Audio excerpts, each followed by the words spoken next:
नमस्कार विद्यार्थियों, विद्यावर्ष संस्थान द्वारा जो ऑनलाइन क्लासेस चलाई जा रही है उसमें आपका हार्दिक स्वागत अभिनंदन है। मैं शंकरलाल गुर्जर, उच्च माध्यमिक आदर्श विद्या मंदिर चाकसू। आज हम बात करेंगे कक्षा 12 विषय इतिहास के बारे में। जो हमारा 5वां जो लेसन है उपनिवेशवादी आक्रमण। माध्यमिक शिक्षा बोर्ड कोरोना के समय जो कटौती की गई सिलेबस में, उस सिलेबस के अनुसार हमारे जो 5वां जो लेसन है उपनिवेशवादी आक्रमण, इस लेसन में से हम बात करेंगे केवल 1857 की क्रांति। क्योंकि शिक्षा माध्यमिक शिक्षा बोर्ड द्वारा इस लेसन में केवल एक ही टॉपिक हमारे लिए रखा है, 1857 की क्रांति।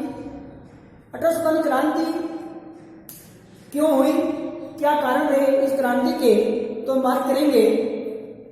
क्योंकि 1857 की क्रांति की जो योजना बनाई जाती है वो नाना साहेब और अजीमुल्ला खान के द्वारा बनाई जाती है। क्यों बनाई जाती है? क्योंकि ईस्ट इंडिया कंपनी ने भारत में आते ही भारतीय लोगों का आर्थिक शोषण किया और ईस्ट इंडिया कंपनी का जो मुख्य उद्देश्य माना गया है वो माना गया है धन और व्यापार में लाभ कमाना। इसलिए धन कमाने में ईस्ट इंडिया कंपनी हंदी हो चुकी थी और उसने भारतीय लोगों का आर्थिक शोषण भी जमकर किया था। तो भारतीयों लोगों द्वारा अंग्रेज सरकार से परेशान होने के बाद एक योजना बनाई जाती है अंग्रेजों को भारत से बाहर निकालने की। तो बात करें 1857 क्रांति की शुरुआत कब की जाती है? 1857 क्रांति की शुरुआत, इसकी जो तारीख तय की गई थी वो की गई थी 31 मई 1857। 31 मई 1857 को तारीख तय की जाती है क्रांतिकारियों द्वारा, हमारे भारतीय नेताओं द्वारा, कि हम क्रांति पूरे भारतवर्ष में हम 31 मई 1857 क्रांति करेंगे। आगे बात करें कि क्रांति की शुरुआत का जो तात्कालिक कारण माना गया है वो माना गया है कारतूसों पर जो चर्बी लगी होती है उन पर गाय और सूअर की मांस लगा हुआ, ऐसा माना गया। तो कारतूसों पर गाय और सूअर की चर्बी लगी होने के जो अफवाहें थी वो फैलती गई। क्योंकि अंग्रेज सरकार द्वारा जो एक बंदूक थी ब्राउन बेस के स्थान पर नई बंदूक प्रयोग में ली गई, उसका नाम था Enfield rifles. Enfield rifles brown base के स्थान पर एक नई बंदूक लाई गई, एनफील्ड राइफल्स। इस एनफील्ड राइफल्स में कारतूस को डालने से पहले मुंह से फाड़ा जाता था और उन कारतूसों पर गाय और सूअर की चर्बी लगने की अफवाहें सेना में फैल जाती है। तो ब्रिटिश सेना में भारतीय, मुस्लिम और हिंदू दोनों की सेनाएं थी, उसमें कार्य करती थी। तो हिंदू गाय को पवित्र मानते हैं और मुस्लिम जो धर्म है वो सूअर को निषेध मानते हैं। तो दोनों की भावनाएं उन कारतूसों पर लगे हुए कारतूसों पर जो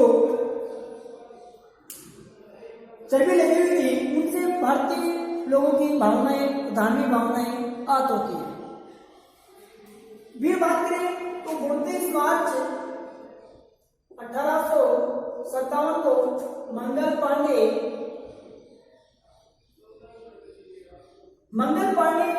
एक सैनिक था, बंगाल के बैरकपुर छावनी में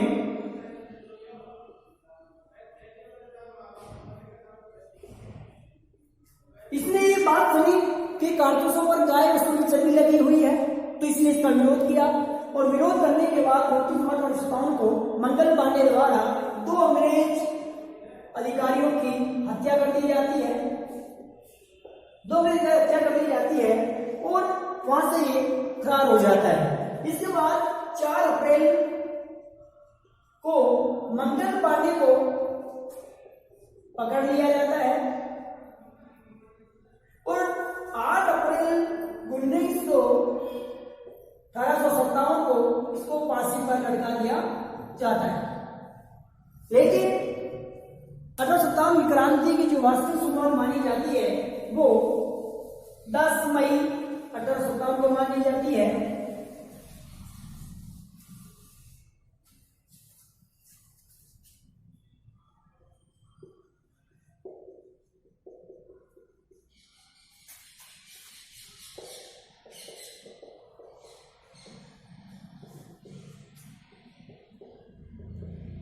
वास्तविक शुरुआत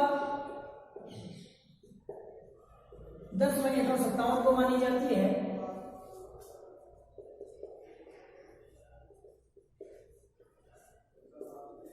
एक क्वेश्चन पूछा जाता है कि 1857 क्रांति की जो वास्तविक शुरुआत मानी जाती है वो 10 मई 1857 को मानी जाती है। तो जो तारीख तय की गई थी वो 31 मई की गई थी और 10 मई को मेरठ में, उत्तर प्रदेश में इसकी शुरुआत होती है, मेरठ में।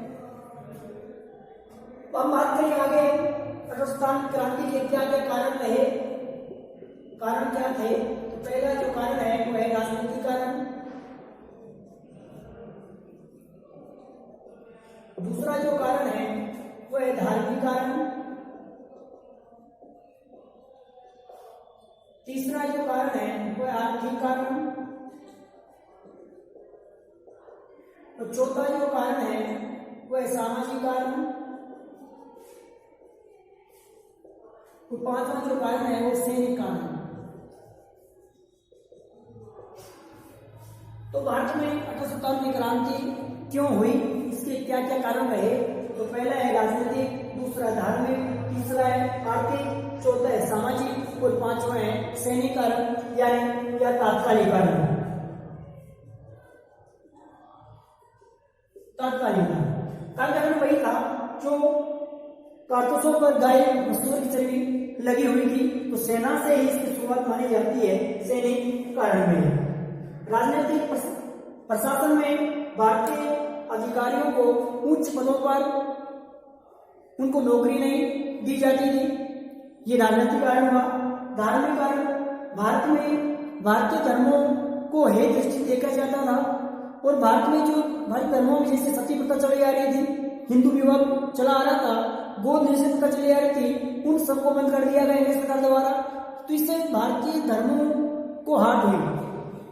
आर्थिक कारण, भारतीय किसानों, मजदूरों पर भारी भरकम कर लगाए गए, इसलिए उनकी आर्थिक स्थिति कमजोर हो गई, इसलिए ये क्रांति होना संभव थी।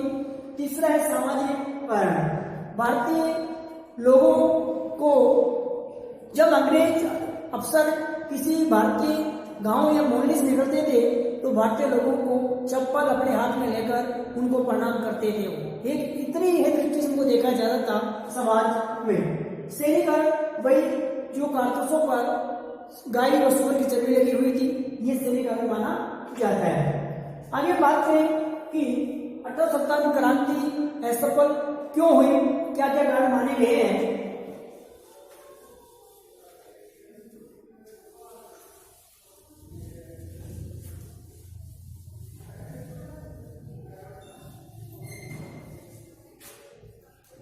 असफल क्रांति के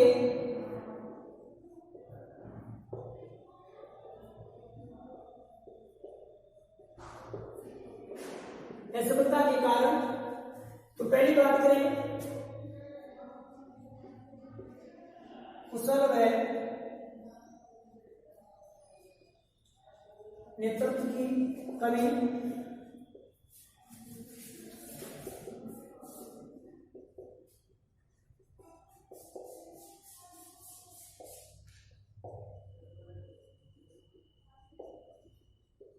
क्रांति का समय से पूर्ण हो जाना,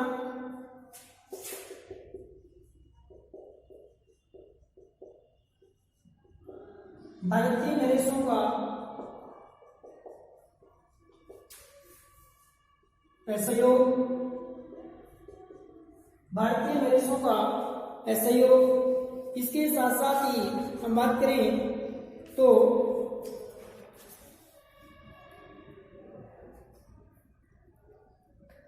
सीमित संसाधन,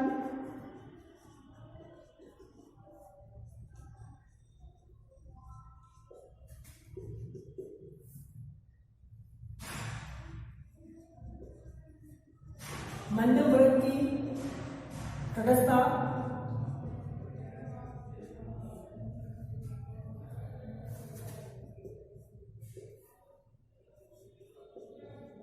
केनिंग की कूटनीति। तो भारतीय क्रांति सफल क्यों नहीं हुई? तो पहला कारण है कुशल और योग्य नेतृत्व की कमी, क्योंकि 1800 क्रांति तो हमने तय कर दी 31 मई, लेकिन उसका जो नेतृत्व करने वाला कौन होगा, कुशल व्यक्ति होगा या अयोग्य व्यक्ति होगा, ये हमने तय नहीं किया। इसलिए कोई भी तय न होने के बावजूद भी क्रांति हुई, लेकिन वह सफल हो गई।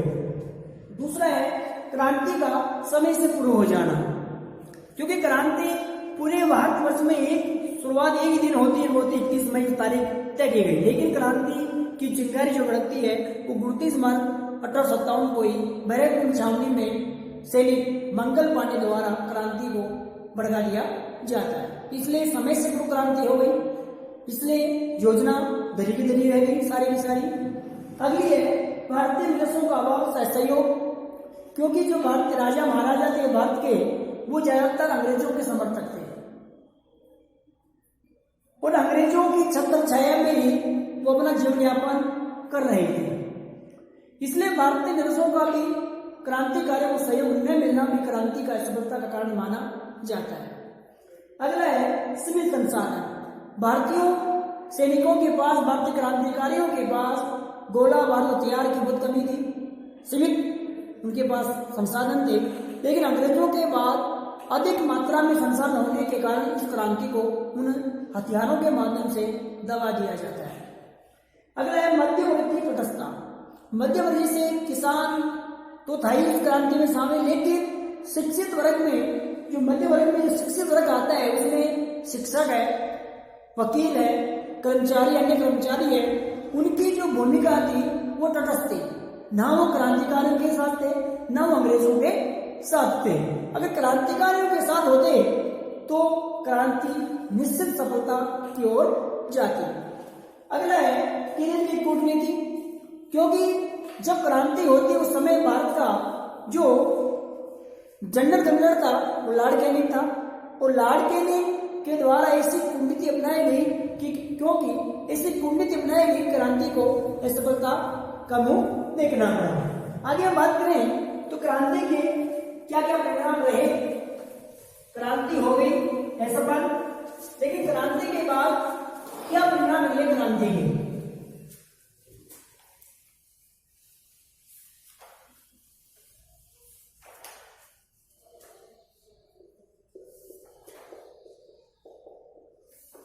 तब सत्तावन क्रांति के क्या क्या परिणाम निकले हम बात करें। सबसे पहला जो परिणाम है वह है कंपनी ईस्ट इंडिया कंपनी का शासन अंत हो गया।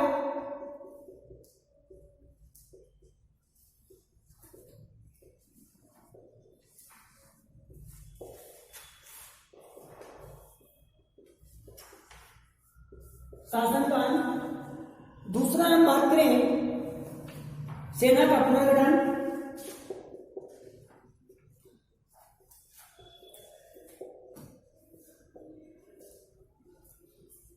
सेना का पुनर्गठन। आगे बात करें इसी में भारतीय नरेशों के प्रति नीति में परिवर्तन।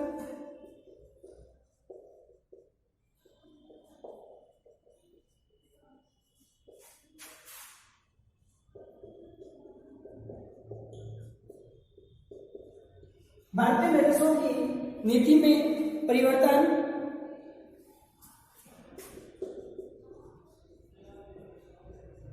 फूट डालो और राज करो नीति में परिवर्तन। फूट डालो और राज करो नीति में परिवर्तन।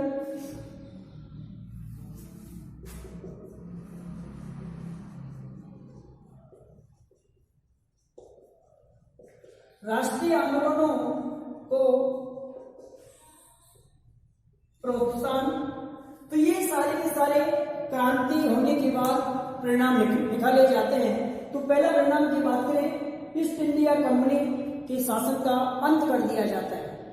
1858 में, उससे पहले बात करें तो भारत में एक कंपनी थी, ईस्ट इंडिया कंपनी का शासन था। लेकिन उसके बाद इंग्लैंड के राजा ने पूरे भारतीय शासन को अपने अंडर कर लिया और इस कंपनी के शासन को समाप्त कर दिया गया और भारत में एक वाइसराय की स्थापना की जाती है। पूरे भारत का जो प्रमुख अधिकारी होगा उसको वाइसराय के नाम से जाना जाएगा और भारत का जो प्रथम वाइसराय बनता है वो लॉर्ड कैनिंग भी बनता है। भारत का अंतिम जनरल जनरल भी लॉर्ड कैनिंग माना गया है और भारत का प्रथम वाइसराय भी लॉर्ड कैनिंग को ही माना गया है। सैन्य का पुनर्गठन, क्रांति से पहले 3-1 का रेशो था सेना में। अगर 3 भारतीय हैं तो एक अंग्रेज सेना का व्यक्ति होगा, तो उसको अब परिवर्तन किया गया। अब भारतीय सैनिक कम कर दिए गए और अंग्रेज सेना के व्यक्तियों की संख्या को बढ़ा दिया गया। 1861 में पील कमीशन के माध्यम से यह परिवर्तन किया जाता है। भारतीय प्रदेशों की नीति में परिवर्तन किया जाता है। भारतीय प्रदेशों को और अधिकार दिए जाते हैं और अब सारा का सारा भार भारतीय प्रदेशों को डाला जाता है करों का सौदा। और भारतीय प्रदेश क्या करेंगे, भारतीय लोगों से करों की उगाई करेंगे और उस करों जो भी जितना धन उनसे प्राप्त होता है करों के माध्यम से, अब वो क्या करेंगे, आगे पहुंचेंगे। तो भारतीय नरेशों की नीति में परिवर्तन किया जाता है अंग्रेज सरकार द्वारा। फूटदारों और राजकरों की नीति में परिवर्तन, फूटदारों और राजकरों की नीति में भी फर्क, चेंजिंग और परिवर्तन किया जाता है अंग्रेजों द्वारा। आगे राष्ट्रीय आंदोलन को प्रोत्साहन, आगे चलकर कि 1857 क्रांति जैसा कोई भारत में आंदोलन ना हो, इसके लिए ऐसी संस्था की स्थापना होनी चाहिए कि उस होने से पहले उस संस्था के माध्यम से हमें उस आंदोलन का पता लग जाए और उस आंदोलन को हम समय पहले ही दबा सकते हैं। तो हम बात करें तो सबसे पहले 1855 ईस्वी में कांग्रेस पार्टी की स्थापना होती है। कांग्रेस पार्टी की स्थापना अंग्रेज अपने उद्देश्यों पूर्ति के लिए इसकी स्थापना करते हैं, लेकिन आगे चलकर वही कांग्रेस पार्टी उनके लिए मुसीबत बन जाती है। तो आज हमने बात की 1857 क्रांति के कारण, असफलता के कारण और इसके साथ साथ क्रांति के परिणाम क्या रहे। तो ये तीनों क्वेश्चन हमारे बोर्ड की परीक्षाओं के लिए अति महत्वपूर्ण है। वास्तविक शुरुआत कब हुई, तारीख कौन सी घोषित की गई, उस समय क्रांति के समय जनरल गवर्नर कौन था, ये सारी की सारी चीजें आपको याद करनी है। नमस्कार।